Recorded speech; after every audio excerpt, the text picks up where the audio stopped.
Sorry, Jackie, I just wanted to say a quick few words about our wonderful speaker for this session, Dr. Jacquelyn Morie. I first met the generous and brilliant Dr. Morie at a German beer barn in Brisbane during SIGGRAPH Asia in 2019. And the atmosphere in the place was wild with loud German music and a packed crowd dancing and drinking and laughing. I don't think anyone could hear themselves think.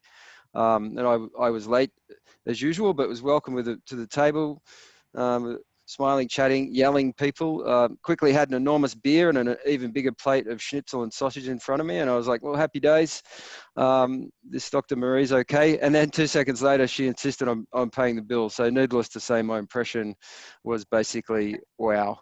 Dr. Morie's 30 years of researching and creating meaningful VR experiences, combines multi-sensory perceptual techniques for VR that predictably elicit emotional responses from participants. Her company, All These Worlds LLC, is active in social VR, mindfulness applications, storytelling, stress relief experiences, and immersive education and training.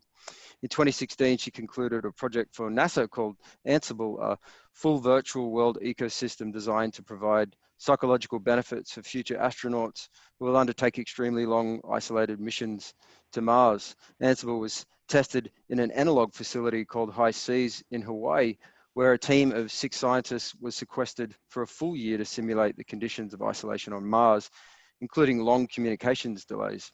She also investigates the use of personal avatars for how they affect our human selves. She invented a novel scent release, as if that wasn't enough, she invented a novel scent release device for VR called RemniScent to aid in the evocative power of VR experiences. The title of her talk for today is Reflections on Humanity's Future of Expanded Realities, in which she will look back on eons of breakthroughs that have fundamentally changed the way humans exist in the world, to imagine how today's XR technologies will create a transformation in our very perception of what it means to be human. So I'll hand over to Dr. Morie now. Wow, thank you. That was a lot. I'd totally forgotten about that dinner. That was quite the crazy dinner. And it was loud and it was good. So good morning, everybody. I'm going to go ahead and share my screen. And what I'm going to do is start with a little video with some quotes just to get you thinking. And then I will actually start the talk. Now, let me see which one do I want to share? I think it's this one. Yeah. All right. What does everybody see? I'll make sure I got the right one. Looking a big good. blue square? Is it just a big blue square? You don't see my presenter notes or anything, right? Correct. All right. We are good. Then I am going to go ahead and start my talk. And like I said, this will be just some quotes to get you thinking.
Stop that.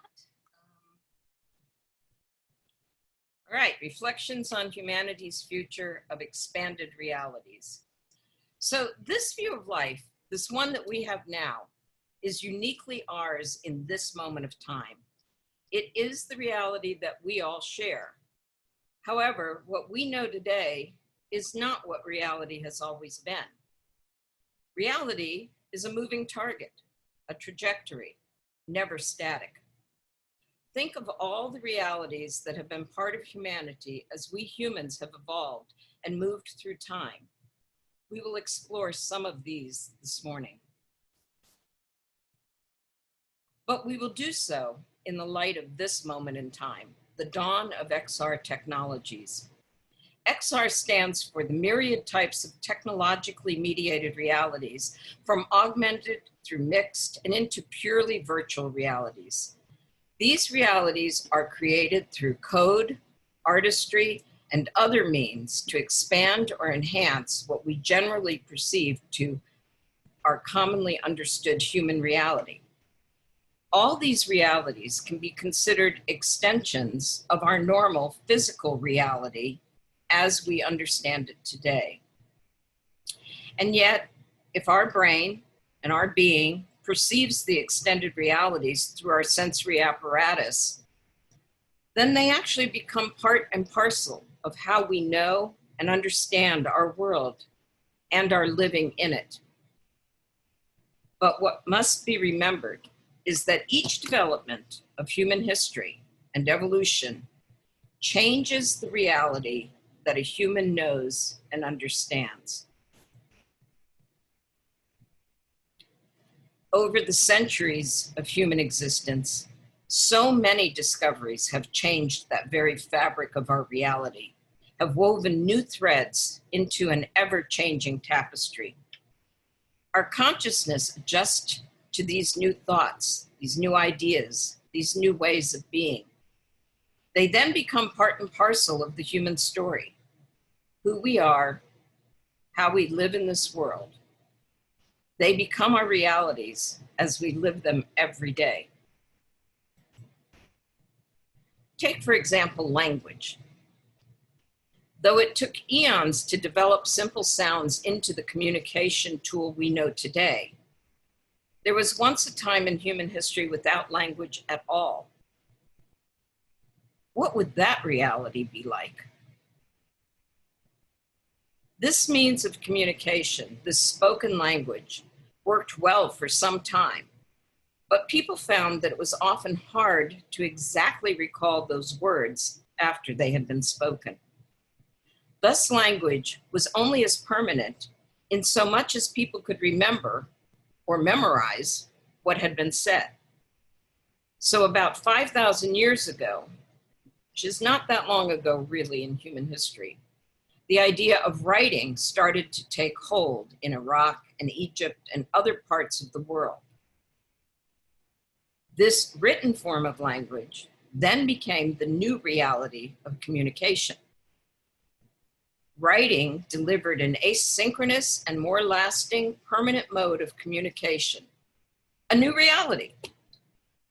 This change in humans' perception of reality led to an explosion of knowledge, small by the standards of today, but a huge paradigm shift for those ancient times. Our modern reality includes crisscrossing the globe in an astoundingly short time frame. Journeys that took months and years in a previous reality can now be accomplished in mere hours.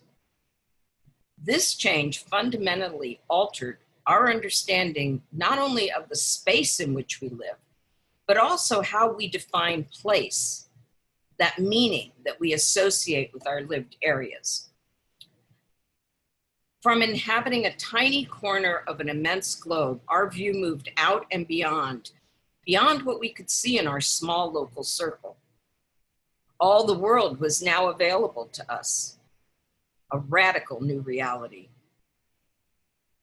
And this amazing view we see here in this slide, a view from high above the earth, simply was not part of anyone's reality in the days before air travel.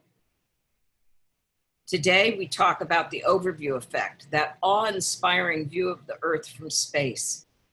But in the days before air travel, even this nighttime view of a major city would have engendered feelings of deep and reverent awe and wonder of how could this be.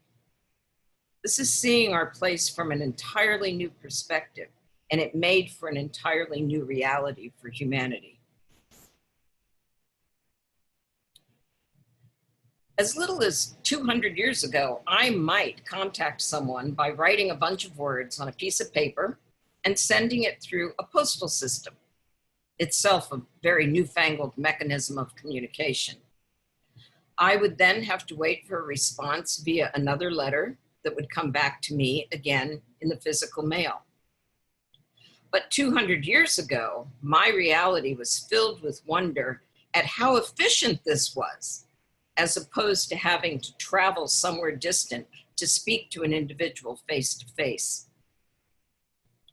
Faster still was the development of wire transmitted messages, an almost instantaneous mode of communication and comparison.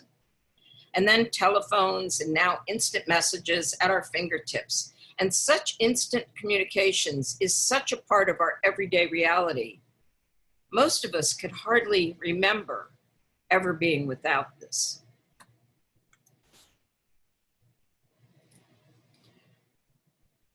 The amount of information we share and have access to has exploded exponentially. By some estimates, our digitally encoded data is doubling in size every 2 years.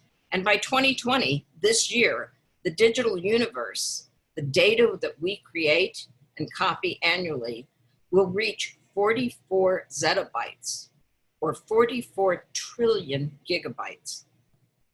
Hard to imagine.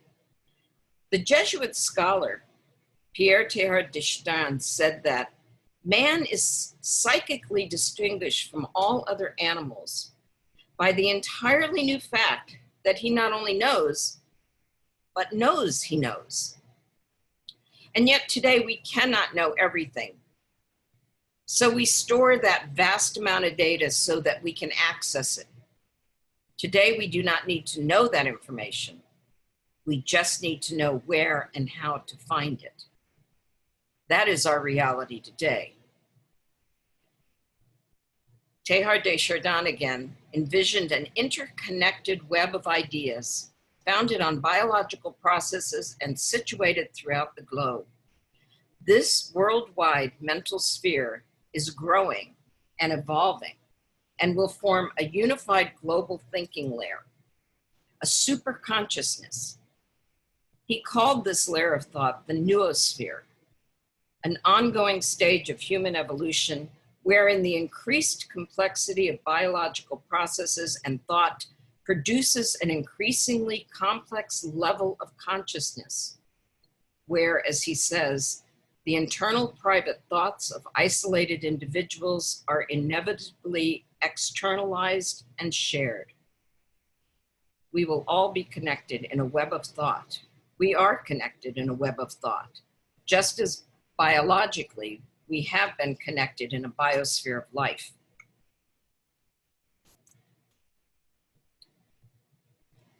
Just as our comprehension of language, space, and travel, and how we communicate and deal with information have all changed drastically over the millennia, so has our understanding of our amazing bodies and how they work. The human body was once a closed, mysterious system we did not comprehend. Now we live in a new age where we perceive much more about our physical beings, how our blood flows, how hormones affect our brains, how to repair broken hearts, how to deal with germs via antibiotics and vaccines, and even how to resequence our very genetic material. This is our current reality. But these ideas about our bodies would have been pure sorcery and totally incomprehensible to someone in the Middle Ages.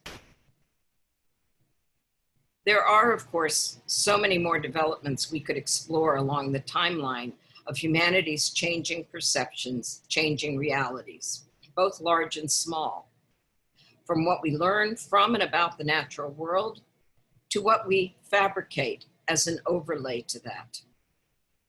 Some that come to mind: the discoveries of fire, religion, the printing press, electricity, industrial factories, ready-to-wear clothing, the mysteries of our deep oceans, and the awareness of other creatures on this globe we inhabit, and so many more ideas that made new realities for us. But here we are living in the beginnings of the time of XR. How will these new immersive technologies reframe our understanding of reality? It is certain that they will.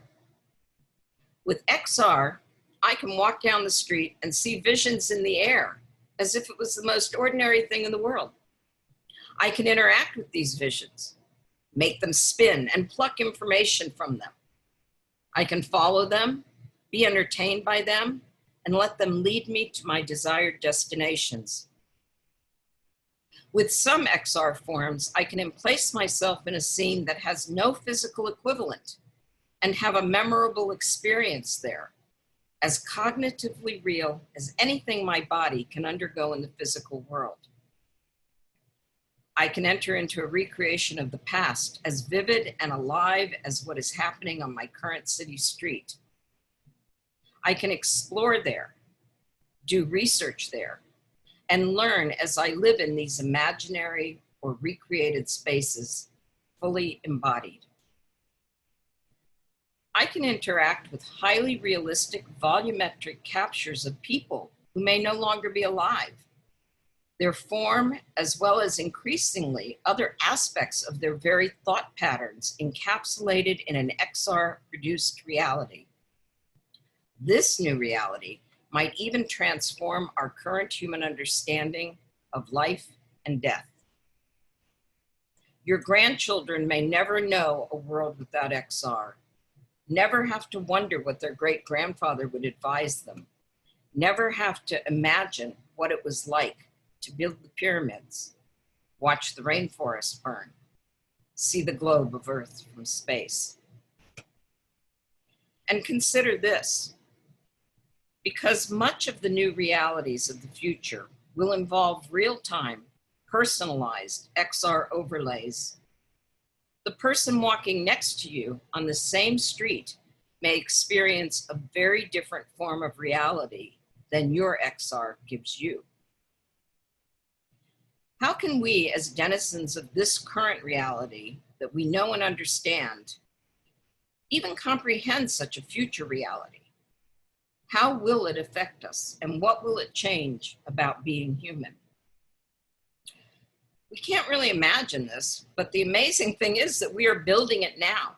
We are using our knowledge and our creativity to build the framework for reality with every line of code we write today, with every 3D model we build and texture, and with every volumetric scan and captured intelligence we produce. And so we go, headlong into a new future. It sounds radical, but most new realities are radical when compared to what was the previous norm. And this one will be too. We can barely imagine because we do not yet have the brain connections in place to fully comprehend it, the mental framework. That grows over time as we incorporate these new ideas into our everyday living. But it all becomes one reality, our reality, and the XR reality is coming. You are all building the start of this reality. Build well so that others will live fully in that future you are creating. I'd like to leave you with just a few more thoughts from that great Jesuit scholar, Teilhard de Chardin, who calls our current position a remarkable situation. He says that our mind, by the very fact of being able to discern the infinite horizons ahead, is only able to move by the hope of achieving, through something of itself, a supreme consummation, without which it would rightly feel itself to be stunted, frustrated, and cheated. In the last analysis, the best guarantee that a thing should happen is that it appears to us to be vitally necessary. And that is what XR is at this moment in time. Thank you. I'll take any comments or questions that anybody has. Thanks, Jackie. That was really wonderful. What a great history and a really nice reflection on the current situation and really a call to arms, I suppose. It's quite inspiring. And as somebody who's relatively new to the field, I certainly have strong sympathy with your arguments and believe that what you're saying is basically true. Some of my previous mentors, I think, have been afeared of this conversation about technology when they're talking about socio-technical matters, and they're afraid of things like talking about forms of technological determinism. But I think that in a way they're kind of tangled up in a form of philosophical discussion, which prevents them from doing what you're doing, which is thinking in a visionary way about what perhaps is to come. And look, I'll kick things off by asking the first question, if that's okay. And I'm really interested in how these ideas that you're expressing about the integration of XR with a future, not just reality, but humanness relates to education. And I know you've recently published on this topic. In fact, there's a little quote from you where you write, in the very near future, education is poised to undergo transformation for how it's created, delivered, and absorbed. Imagine a class where students across the globe can gather together without having to leave their home base, and where they learn by being immersed within the lesson itself. Can you expand a little on your arguments about this topic and how social XR in particular perhaps can transform education? Well, just as we went from spoken to written language, and then we distributed that language out with the printing press, and we put it in books so that it was a place where people could go get it. We sort of took learning outside of a lived experience. So we abstracted it, we made it words, we put it in some, in a bunch of pieces of paper. And that's what students have been able to use for education for the last couple hundred years. And, maybe beyond that, but I'm thinking more of the kind of Western type education that we are all pretty familiar with here. But it's still true that we learn best by lived experience. And so if you can take a kid on a field trip, they're going to probably remember more about that environment than just reading about it on pieces of paper. So if they could actually be inside of it with some of these new XR technologies, or even go to, say they go on a regular field trip to a ruined situation, and all the AR is overlaying what that space was in its heyday, in its magnificence. And they can see that, they can compare that. That is a lived experience for them. And those kinds of things form stronger connections in our brains. So it is a better way for students to learn and remember. And I would never be the one to throw out, some kinds of rote learning. I think everybody should memorize their multiplication tables, as well as knowing the fundamental theory of how those things come about.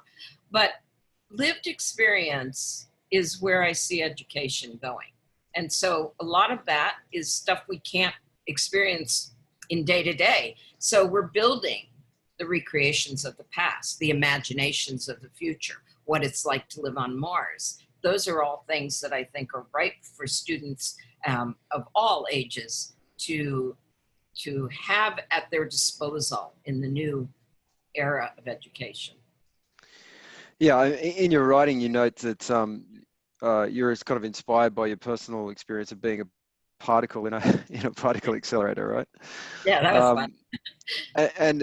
And that's not just a banal thing, is it? I mean, you make the point that then the learner can benefit from body knowledge, in this sense that you have those embodied experiences, and as you just pointed out, can project themselves into the place of, say, the cog in the machine and move with it. And I think there's some strong resonance between that and the arguments you made toward the end of your presentation today about how it is that our practices of mediation, the technologies we create, then kind of fold into our reality to, in point of fact, become it, and such that they're inseparable, right?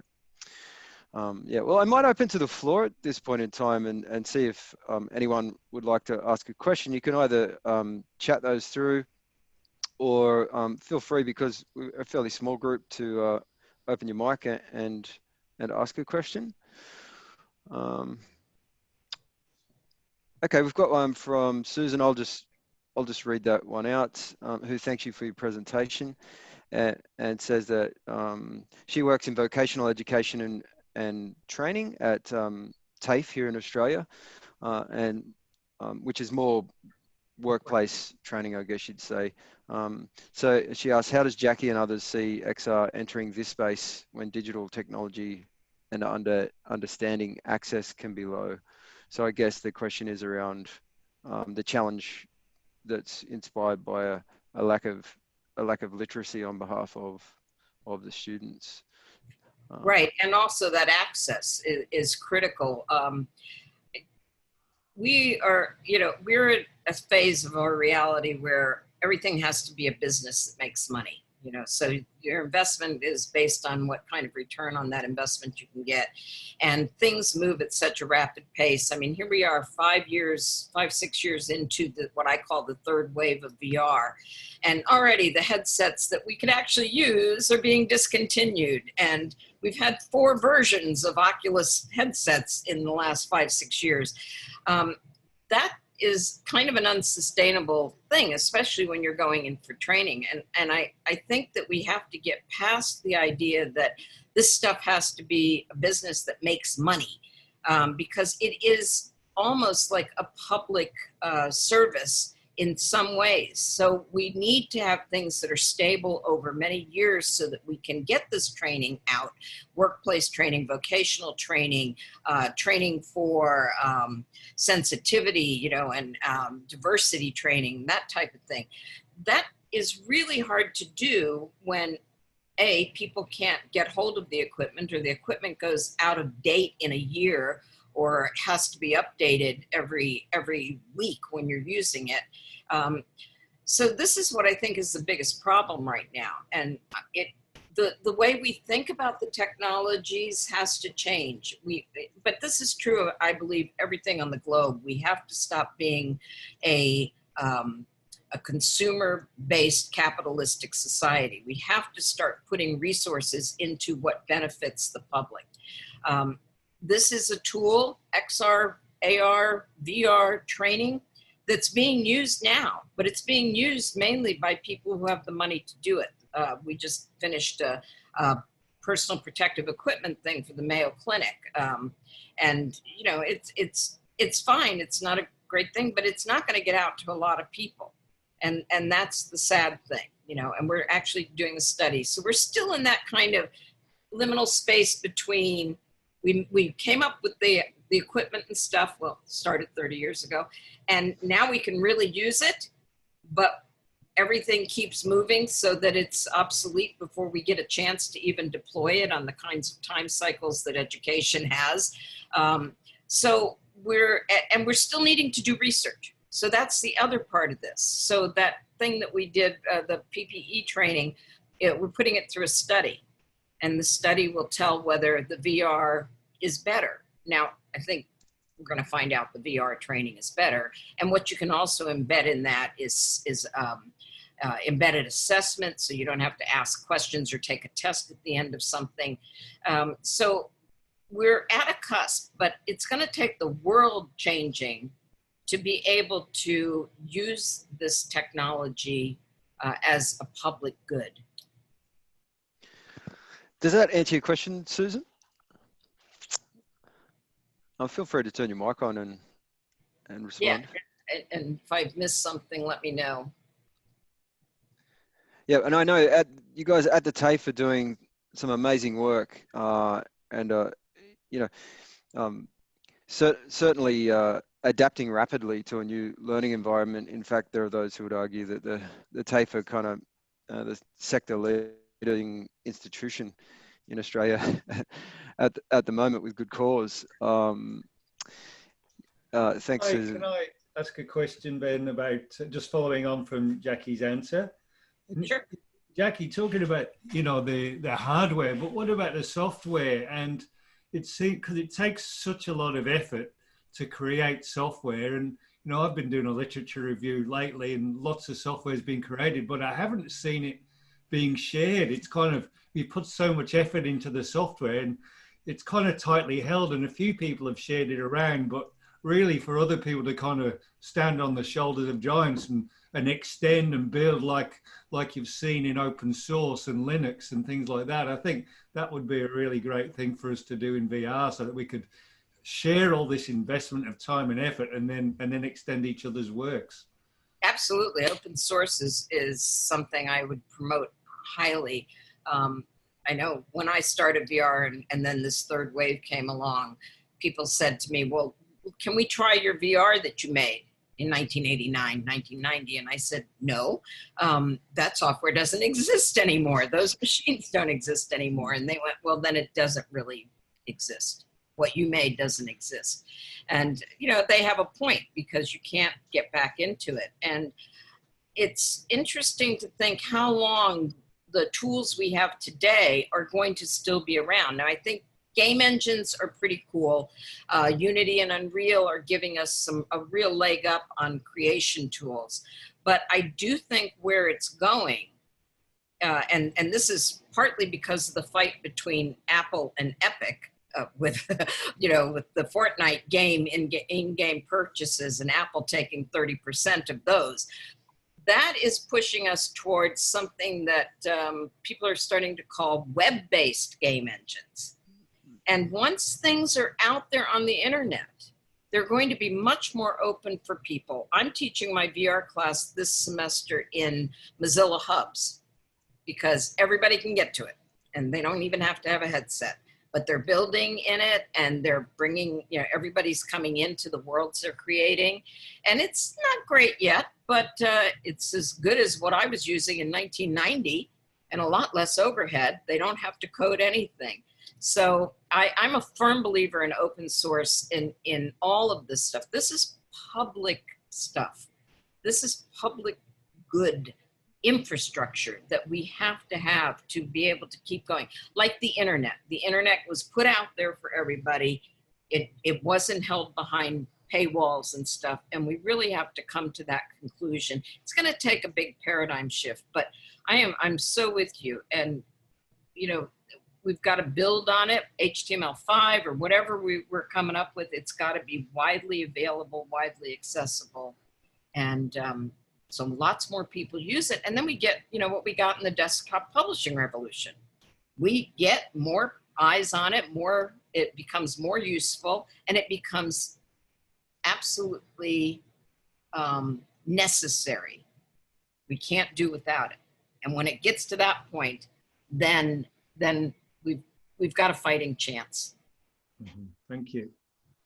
Yeah, I mean, that's a debate that's been taken up around the development of an AR cloud, hasn't it? And there are a lot of people banding together to suggest that that should be something that's done in a way which is open sourced and based on communally agreed upon standards to ensure, you know, this experience of a, if you want to call it a spatial web over the next few years, is something that's more egalitarian than just yet another example of platform media that horribly distorts our reality, right?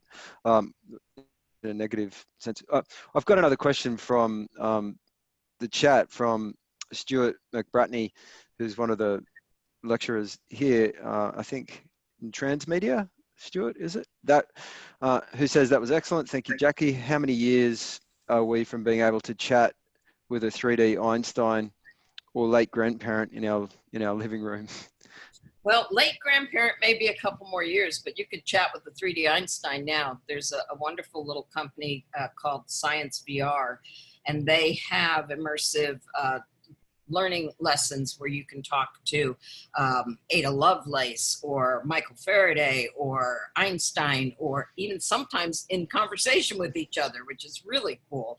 And it's a 3D created space, but it's really wonderful for students to jump into that. So you can check them out. Getting our own relatives, our own selves,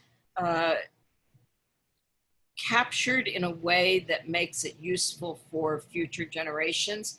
We're just at the beginning phases of that. And there's a lot of information swirling around it. There's a lot of ways to do it. Whatever you do right now is probably going to be a minimal solution. I don't know that we can ever really capture someone's full thought processes.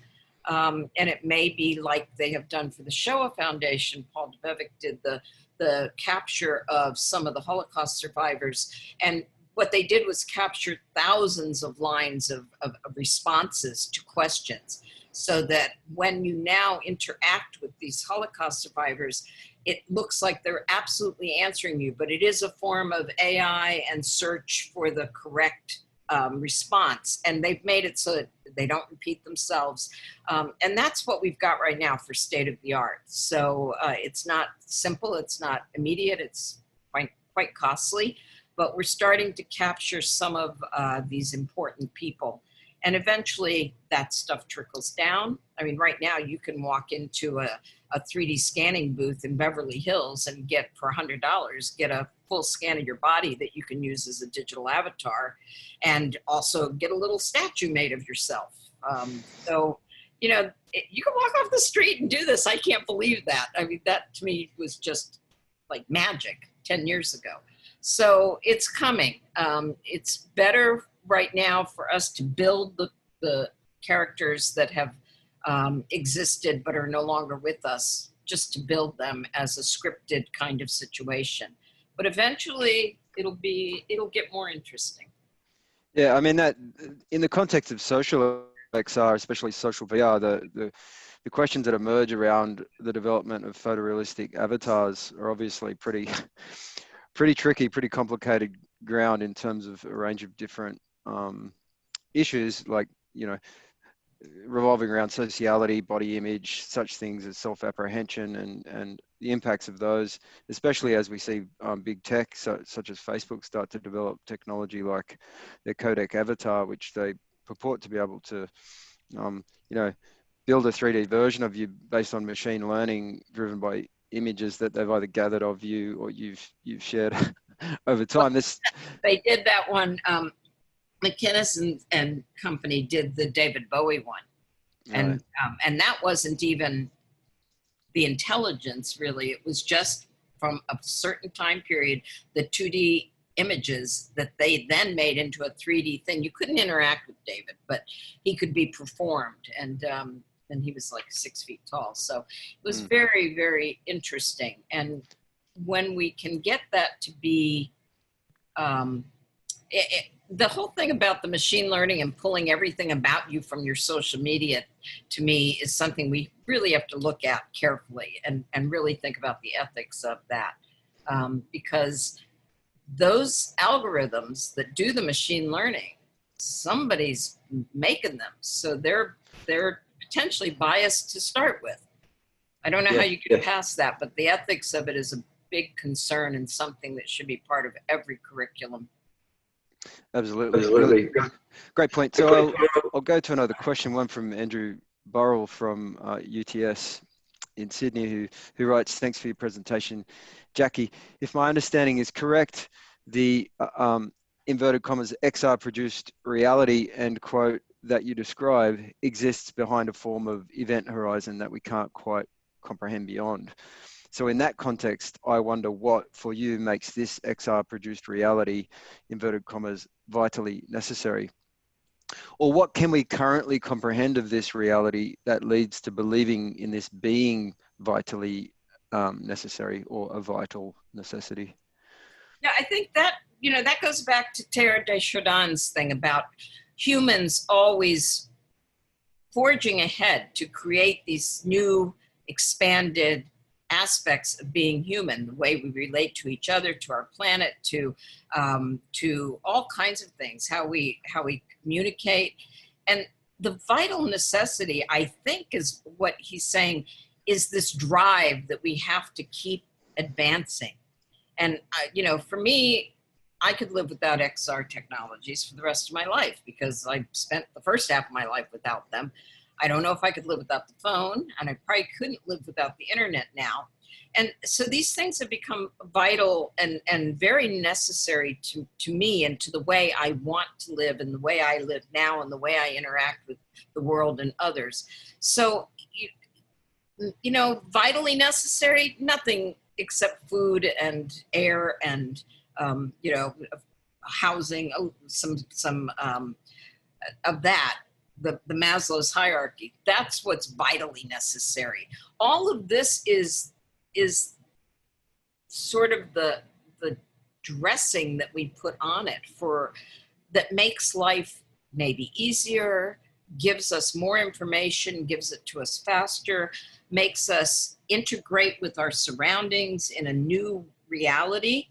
And I don't know, I don't know how this is going to come out. I probably won't be around to know about this walking down the street next to someone who's got a very different reality than I'm having overlaid on the physical normal world.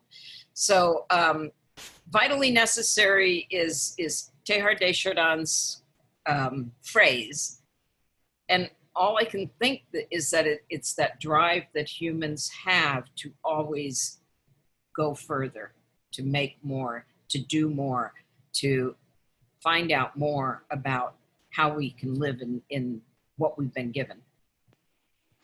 So the event horizon is kind of a nice way of capturing that, because it's a permanent feature of the front, or the avant-garde, or the leading edge of human culture as it progresses, right?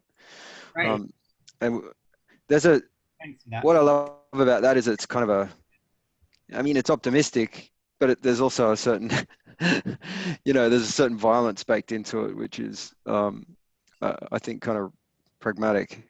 Does that answer your question, Andrew? Yes, yeah, that was great. Thank you.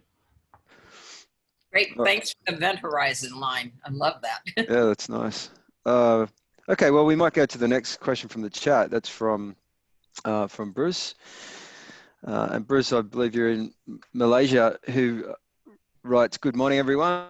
Great presentation, Jackie. One of the slides is using the matrix background. We are living in this extraordinary time, which somehow feels like unplugging to an unbelievable reality. So is XR now a form of escapism, or has it a new meaning in the capital letters new normal?" Did that make sense to you, Jackie? Yeah. So it's a great question. I mean, you can go into an unbelievable reality. You can go into a form of escapism, but just like the internet, it is so much more. It's a malleable technology, so it can provide all kinds of things. It can provide me a way to, talk to my mother in the nursing home. It can provide me a way to go visit Hogwarts in the 1800s. I can't wait for the PS5 to come out, because I'm getting that. It can give you escapism, but it can give you real tools and real things to connect with people, to learn, to expand your horizon. So it's not just good for escapism. It's good for many, many more things. I'm amazed, that the amount of information out there at my fingertips. If I want to research something, if you want to do a literature search today for some topic, it is so much easier than it was 30 years ago, believe me.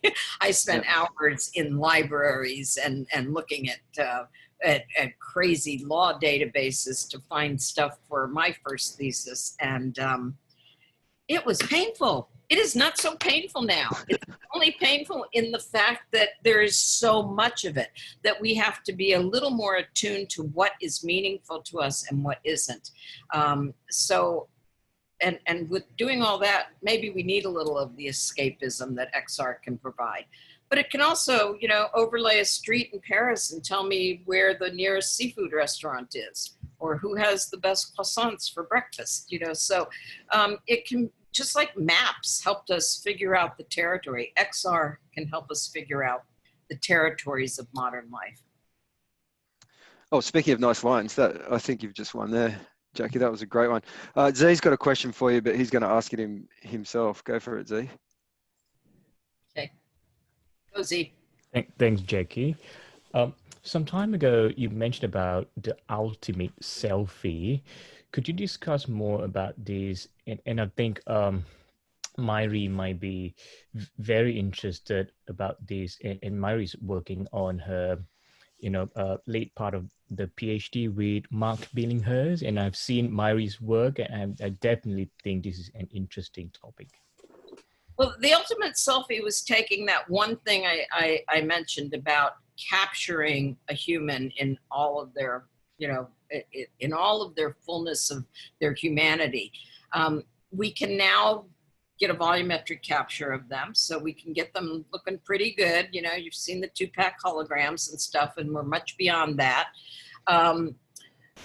It's getting how that person would behave and think. And this may be a thing for machine learning, but the premise of the ultimate selfie, which I came up with in 2011 for a conference, was that we would all be inhabiting avatars in our daily lives. And, we're still not quite there, but it is happening that younger kids are on different kinds of things like Minecraft and Poptropica and bunches of these virtual worlds where they can socialize and they can kind of be themselves.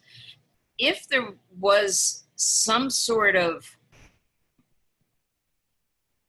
recording of that behavior as you inhabit an avatar, and that was released into a machine learning type of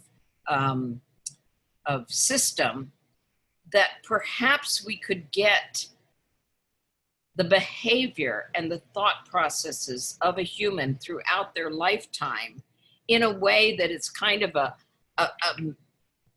huge recording of everything they've done, but also the expectations of how they might react if they were not piloting that avatar. So to leave an avatar behind that had learned how to be you, and that was the ultimate selfie.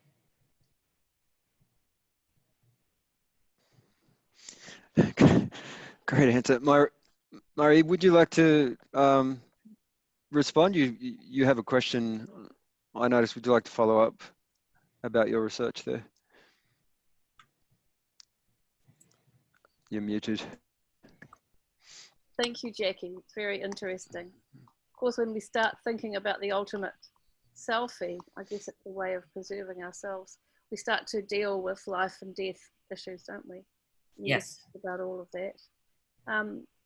Then we're also sometimes with the forest of technology that we're in, it becomes tempting to just go and sit under a tree without it all. What I'm really interested in is when you mentioned that the problem with this tech and making it democratically available is to do with the marketplace. And I'm really interested in, when you think about that, you're talking about the public good that some of us call the common good, or and tools for uplifting society and improving society. And I know in Europe, a lot of people are thinking about this now too, things like, when we think about open source and the Creative Commons and all of that. But when we've got issues with actual hardware, it's almost as though we have to go back into something to do with the gift economy. So, and obviously you've thought about these things, and I'm wondering, when you think about them, what kind of solutions do you come up with? What kind of ideas do you come up with for how we might approach the issue of stepping outside of the marketplace? Well, that is such a great question, and there's no easy answers. I am on the board of the Virtual World Society, which is a group started by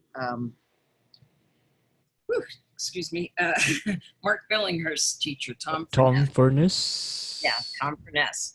And Tom Furness started doing AR back in 1965. So, he's got a few years under his belt.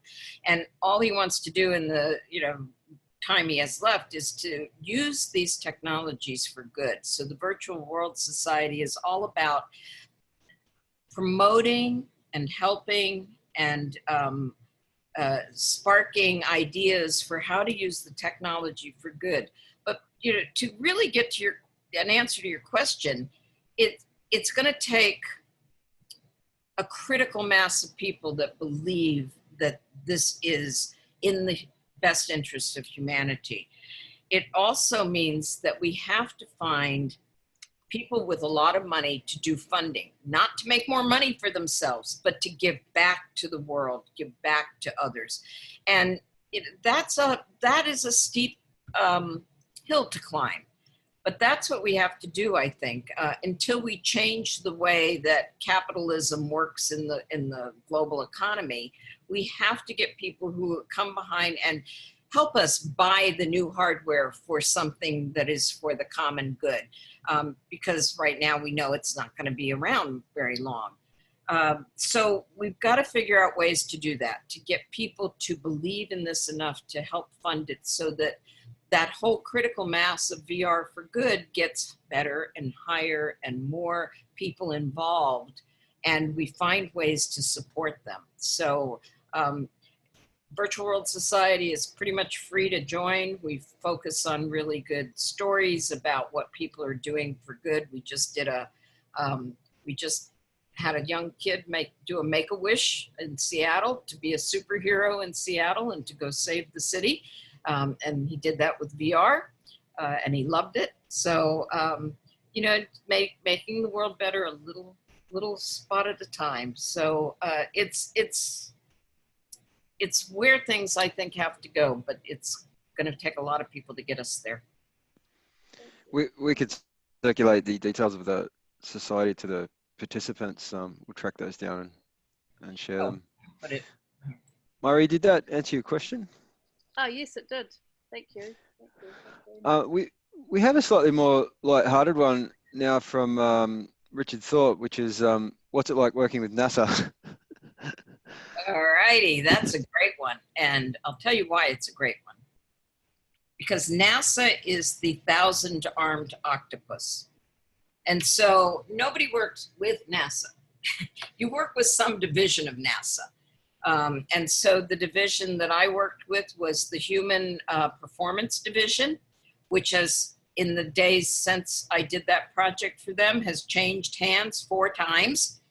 So it's just always a moving target at NASA. And the people there are wonderful. Everybody is focused on this goal of bringing space to the everyman. And for all the good that that might do and all the borders that that will expand for us. So, and it's mostly research, you know, it's research in build this hardware, see if it works in 0G. Let's see if we can make food that tastes better for the astronauts on the ISS. And then sometimes you get these psychology ones like we got, which is how are you going to deal with the isolation and the sensory deprivation when you're stuck on Mars for a couple of years. So NASA is huge. They look at everything from the design of a spacesuit to what color is the light in your private cubicle in the ISS? And how does that color of light affect your performance on the space station? So it's just so much there that anybody who has any interest can find something that really speaks to them and maybe aligns with their own research interests. I hope that answered that question. Does that answer your question, Rich? It sounds like a fascinating process, and I'm sure you could talk at length on the topic. I mean, you mentioned PPE earlier and your engagement in some training processes around that, and I understand that's probably part of your business world. Do you have any plans for any major new research projects that are your kind of passion projects, shall we say, in the near future? My passion project right now is to try and get version 4 of the scent collar out and in use. So it's really hard. Nobody wants to invest in it because you can't sell 5 million units. Okay, you know, but unless we sell 300 units, we're not going to figure out what we need to make it more accessible and available to people. So I'm really focused on that right now, and I'm working to try and get a research group to bring it into their studies for PTSD. Now, PTSD, there's Skip Rizzo's been using virtual reality and imagined therapy in the clinics to work with veterans and soldiers who have PTSD. Those individuals are about 2 to 5% of the global population that has PTSD. So PTSD is a much broader spectrum of problems. It's, you know, if you've been assaulted, if you were abused as a child, if you've been in an abusive relationship, if your boss is nasty, you know, whatever. There are lots of forms of PTSD that are not treated right now. So this one group that that I would like to get the scent collar into their next round of studies is focusing on that population and trying to change therapy so that it becomes a covered medical expense to have this imaginal therapy as a part of an XR technology. And what they've done and what they're testing is they've made the situation composable by the therapist. So the therapist can say, you know, bring in a bedroom, bring in the bed, or bring in a car, or bring in this, whereas the military one was basically one kind of ambush situation. So that's my passion project right now. I want to get the next version of the scent collar made. I want to see it used for good. And then I want to have some out there for people to use them artistically or for other purposes. So I'm focused on that for the rest of the year. We'll see.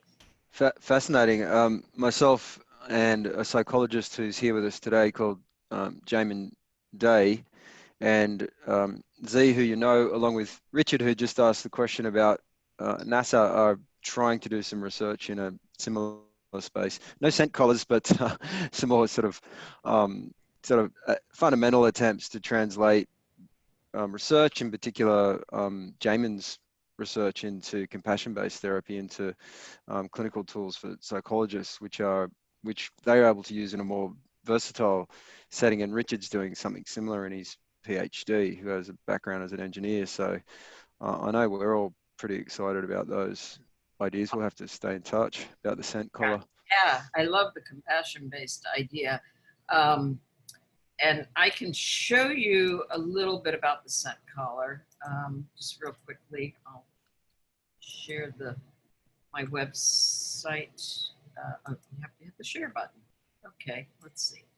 So here's what version 3 looked like. But you can see it's a wearable device.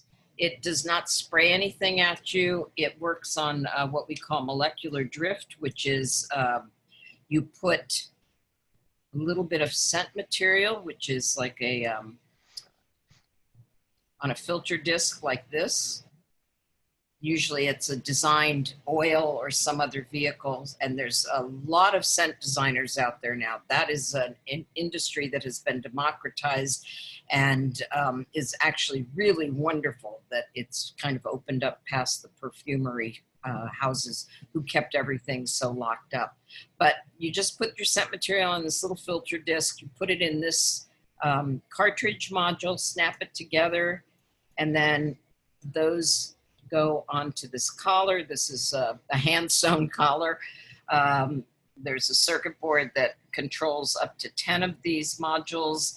You can turn the top so it points near your face, and then it's wirelessly controlled through Bluetooth from your VR experience. And so you get near the eucalyptus tree, and it sends a signal to the correct cartridge here, whether it's 0, 1, 2, or 3, to send some airflow across that filter disc so that it reaches your nose. But what's interesting is it doesn't reach anybody around you. So the reason we came up with this design was because it's so hard to clear smells out of a room once you've sprayed them into a room. And there are lots of situations where you do not want that smell to get outside of the local area.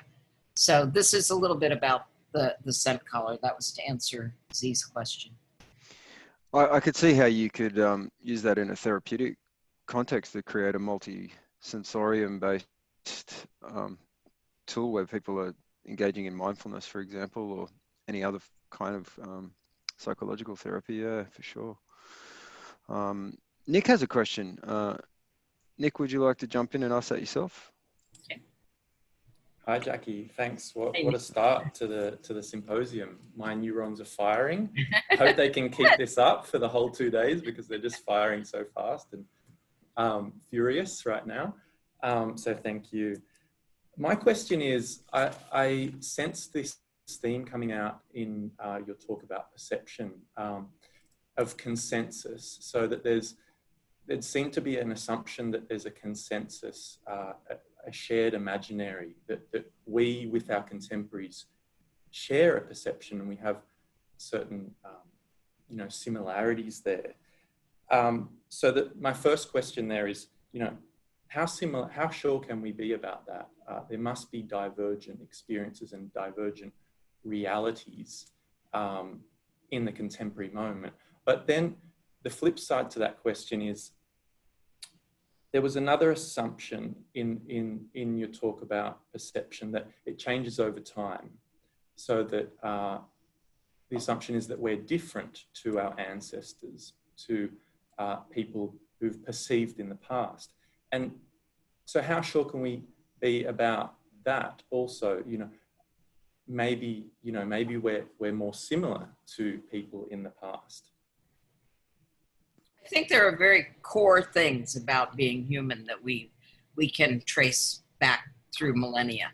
But I do think if you brought someone from 5,000 BC into today's world, and they saw people talking to themselves walking down the street with these little boxes up to their ears, or not even, just Bluetooth headphones, that they wouldn't be able to understand it without a lot of explanation.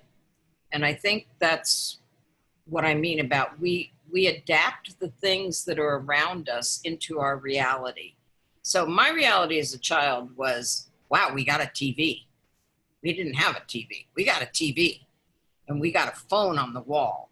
And I remember when we got those things. I remember living in a house without plumbing. So I've had a wide range of reality shifts throughout my life.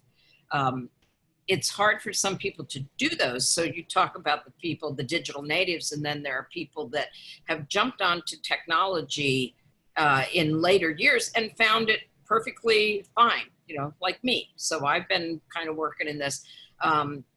It took my sister a little longer to do that. But everybody shifted their reality. Now I don't think my sister can figure out how to live without Facebook. It's the core things that make us human, though, go along the sort of the base of that timeline. The things about loving each other, or getting angry, or needing something, needing reassurance, all of those things that are core principles of being human. The way we express them, the way we get those things might be different now. I might get acceptance from going on Facebook and having everybody send me little hearts. But there is the consistency of just what it means to be human throughout. And then everything else is a wrapper of how do we get those things that we need as humans. Yeah, I really enjoyed hearing that, because I usually work in a space where identity and politics around identity is placed first and foremost, and difference in that way. And it's interesting to hear, this idea of commonality coming out through technology, or through these perhaps more core aspects of human experience. Thank you. Yeah, you're welcome. That's a really good point too, that I don't say enough, that we are still all basically human. I agree. In fact, I wrote my whole PhD about that basic idea, and tried to trace how it is that our relationship with language is kind of like a determining factor that leads to our relationship with technology in turn, and how that is complexly realized as something which determines us as we determine it. And of course, that's a paradoxical situation that can't be resolved. And that's why my first response to your talk was, well, you know, one of the things I enjoy most about it is this putting to one side this fears of a meta commentary around technological determinism, and in order to actually talk about the future and our relationship with technology. And I think that that's a really important and bold step to take. Anyway, I'll throw to Jacquelyn. Jacquelyn Day is a psychologist who has a follow-up question about the earlier discussion around the scent-based therapy. Jacquelyn? Yeah, thanks so much, Jackie. That's been such an interesting talk. I really appreciate your contributing your expertise. It's been really fascinating. Like Ben said, I'm a psychologist, and I've been working in the area of compassion-focused therapy, which is a particular model of therapy that I'm really interested in. I guess I'm just interested in, partly to do with the scent collar you were talking about, but also Ben mentioned at the start, you've been doing some mindfulness work, and just how you kind of integrated that with this kind of XR technology and what you've found to date with how well that works and what the benefits are and what the challenges have been. Yeah. So I haven't done enough work with it. That's what I've got to say. There's so much to be discovered that when we were doing the mindfulness work in a virtual world, it was to get people to come into mindfulness training that wouldn't touch it with a 10-foot pole otherwise, because they were veterans or they were active duty soldiers actually that we had in there. And if anybody found out, they could be, you know, their job career path could be compromised. So they loved coming in as avatars with different names and, you know, not looking like themselves. That actually freed them up to share things and to get stuff out of that. We did not have a way to get sent into a shared virtual world at that time. So the only study we did with scent was for an individual training VR, basically. And we found that it did help some. And you know, you can go back to other studies where they don't use VR, but they use scent in learning math. And if you have that same scent when you take the test later, you get a little advantage from that.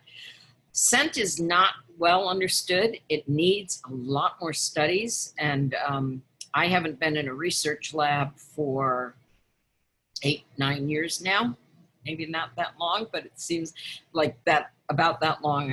I kind of left and went and started my company in 2013, and we support other people doing research, and none of those people are doing scent research yet. Maybe this one that, you know, I'm trying to work with would. We need a lot of studies. We need to figure out how scent affects us, what kinds of scents affect us, and do they really give us enough to have it for compassion therapy or for learning or for whatever. We might find that it works well for some things and not for others. What I have found is that when you put scent in a VR experience, no one remembers that they smelled the scent, but they do remember things better. So it kind of has a potential for learning. It's easier to remember the smell of there were bats in the culvert when you smell the bat guano, even if you don't know that you don't remember that you smelled the bat guano. So, but I did one piece where we brought in, you were a baby. And so you smelled both baby powder and your mother's perfume. And that actually helps some people bring back memories, pre-linguistic memories, which is quite interesting to me. So you know how hypnosis can take you back to a pre-linguistic state. I think scent can take you back to a pre-linguistic state too. So I don't know. We haven't done those studies. I would love to try some of those. Yeah, Jacquelyn, that's really interesting, fascinating. And given what we know about the brain and how it integrates all the multiple senses. It's just such a novel way forward to use the technology. So that's awesome. If you have another minute or two, I was wondering if you could elaborate just a touch on what you talked about with the shared virtual spaces for people with PTSD and how that worked. We didn't do it for PTSD. We did it just for, I mean, some of them might have had it. They did do a questionnaire before they were allowed into the study, and we had a wait list as a control.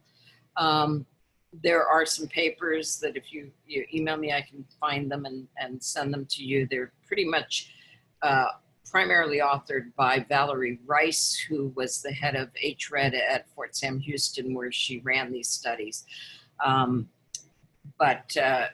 Yeah, we weren't treating their PTSD. We were just giving them the opportunity to have mindfulness classes in a safe, controlled situation. And we had, the instructors came in as avatars and did everything as if they were in a physical space.